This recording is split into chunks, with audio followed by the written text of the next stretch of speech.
Photographs of Intel's Crimson Canyon NUC have finally surfaced.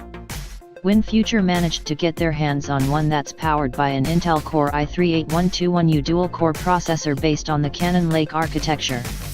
The NUCs come with 4GB or 8GB of memory, a 2.5-inch hard drive, built-in Wi-Fi 802.11 AC, and Bluetooth 5.0 connectivity.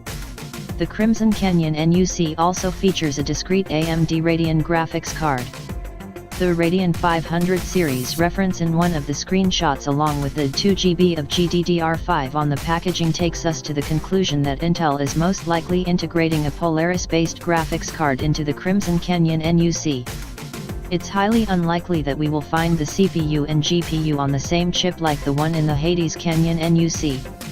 Instead, the GPU will probably be soldered directly to the motherboard itself.